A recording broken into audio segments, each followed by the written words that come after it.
तो किरण चौधरी के पार्टी छोड़ने पर कांग्रेस नेता रावदान सिंह ने भी प्रतिक्रिया दी है।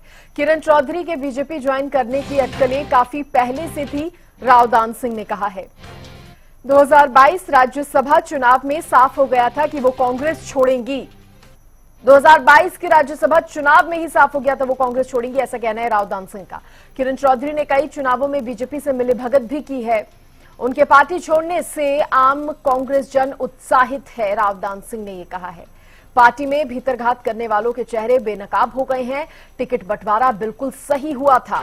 भूपेंद्र हुड्डा ने पार्टी हित में कई बड़े फैसले किए हैं। ये तमाम बातें रावदान सिंह की तरफ से की गई हैं किरण चौधरी के कांग्रेस छोड़ने पर।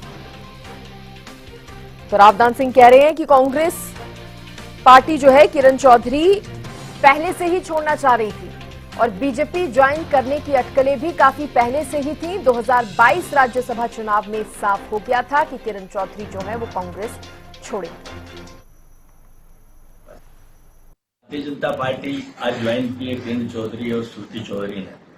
ये बहुत लंबे समय से इस तरह की अटकलें लगाई जा रही थी, क्योंकि उन्होंने पिछले राज्यसभा के चुनाव में जिस तरह की मतदान के अंदर हिस्सा लिया था और उसके बाद से चर्चाएं शुरू थी और हम एक वोट से हार गए थे। उन्होंने खुद एडमिट किया था कि मैं एक टिक मार्क किया और मैं आ गई।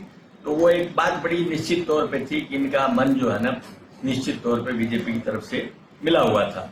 और आज मैं समझता हूं कि कांग्रेस के लोग बड़े इस बात से एक तरह से महसूस कर रहे हैं कि वाकई में जो गलती हमने पहले की थी उसका निराकरण बहुत पहले हो जाना चाहिए था, जो आज हुआ है। और ये बात एक मिली भगत की राजनीति करने की, आज से नहीं, पिछले 14 से 19 से और अब 24 आ गया। तीनों चुनावों के अंदर इसी तरह की घटनाएं घटी हैं कि कांग्रेस पार्टी के उम्मीदवारों को मुखालफत करके उनके चुनाव में उनकी शिकस्त कराने का प्रयास करना और अपने तौर पे सिर्फ अपनी सीट को बचाने के लिए काम करना।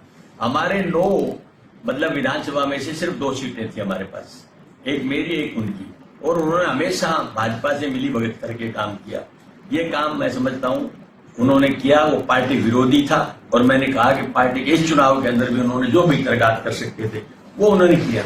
आदमी विपक्ष में कोई हो सामने लड़ सकता है, लेकिन भीतरघात करने वाले के लिए लड़ने के लिए बहुत सारी चीजें देखनी पड़ती हैं कि कौन व्यक्ति है जो काम कर रहा है। अब वो चेहरे बेनकाब हो चुके हैं, आम आदमी भी ये बात समझ चुका है। और मैं समझता हूँ भिवानी की राजनीति, भिवानी महेंद्रगढ़ पार्लियामेंट की राजनीति एक तरह से नए सिरे से उभर करके आएगी। तो भूपेंद्र सिंह हुड्डा ने जो फैसले लिए हैं आज तक बहुत मजबूत फैसले लिए हैं, कांग्रेस पार्टी को मजबूत करने के लिए। पहली बार ऐसा हुआ है कि उम्मीदवारों का चयन ठीक किया गया और उनकी परफॉर्मेंस देखिए, उनकी वोटिंग परसेंटेज देखिए, तो आप अपने आप समझ जाएंगे कि हकीकत में कांग्रेस को कौन आगे ले जाना चाहता है और कौन पीछे ले जाना चाहता था। आज खुद मुख्यमंत्री थे जो पहले मनोहर जी, आज केंद्र के मंत्री, उन्होंने खुद मानी ये बात कि उनका मन तो पहले से भारतीय जनता पार्टी का था। तो ये बात किसी कहने की जरूरत ही नहीं है कि किसकी मिली भगत थी, कौन मिली भगत कर रहा था। तो मैं समझता हूं एक ऐसा फैसला है जिससे आम कांग्रेस जन इस बात से एक तरह से उत्साहित है कि कम से कम जो लोग डैमेज करते थे पार्टी को, आज उन्होंने स्वयं पार्टी छोड़ करके कांग्रेस की मजबूती के लिए एक रास्ता साफ कर दिया।